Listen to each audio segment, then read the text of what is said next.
Hi everyone, my name is Daniela, and for my presentation, I will be talking about violence and school discipline and how it affects students and schools.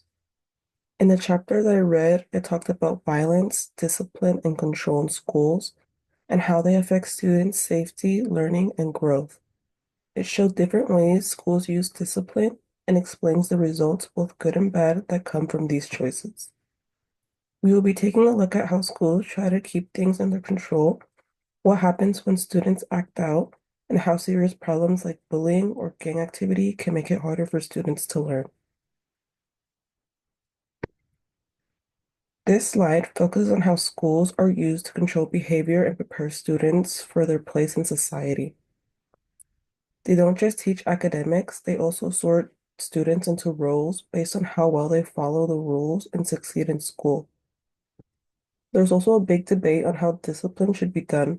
Some schools use authoritarian approach, like strict rules and punishment, while others use a more humanistic method that focuses on understanding students and helping them grow.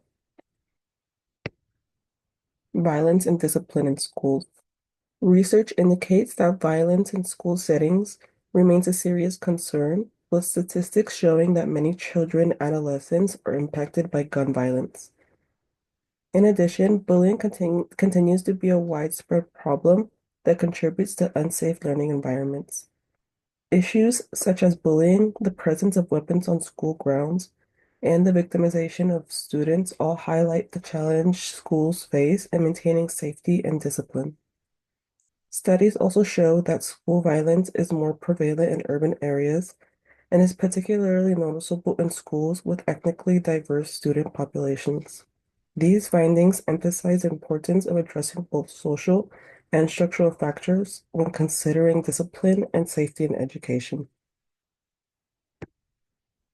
The reading referenced data on the presence of street gangs in schools across urban, suburban, and rural areas, indicating a higher percentage of students reporting gang activity in urban schools.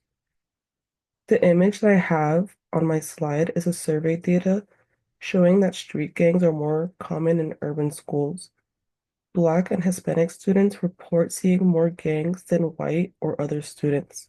Strict discipline like suspensions and expulsions is common, but research suggests these methods may not actually help students, especially in low-income areas. Strong discipline might create resentment and lead to more misbehavior. Some experts believe schools should focus instead on building a positive climate that encourages achievement and personal growth. Low-level violence. Low-level violence, like bullying and harassment, is a serious problem in schools too. The recommendation is that schools need to change their culture, not just enforce rules. Staff should actively work to prevent all forms of intimidation and humiliation. It's important that teachers and staff recognize and stop bullying and harassment early, and to make sure students feel safe and supported. The main takeaway in this is that schools have a choice. They can rely only on punishment and physical force, or they can create a culture where everyone works together to reduce violence, making schools a safer and better place for students. But we should also keep in mind that traditional strict discipline, like the ones I mentioned, doesn't always fix the real problems, since misbehavior can often come from unmet basic needs like food, shelter, or emotional support.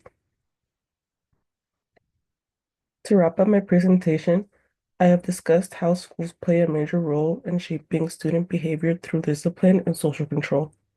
While they work to maintain order and safety, such as problems like violence, bullying, and gang activity and weapons being brought to school remain a serious challenge. I also highlighted that traditional authoritarian methods of discipline, such as suspension or expulsion, do not always solve these issues, since they often ignore deeper problems like poverty or unmet emotional needs. Instead, more humanistic and supportive approaches like conflict resolution and positive school climates may be more effective in promoting safety, learning, and personal growth. Thank you for listening to my presentation. Here are two discussion questions and things to think about. Should schools use strict discipline to keep order, or should they try to create a positive and supportive learning environment? How can schools be balanced social control with students' well-being?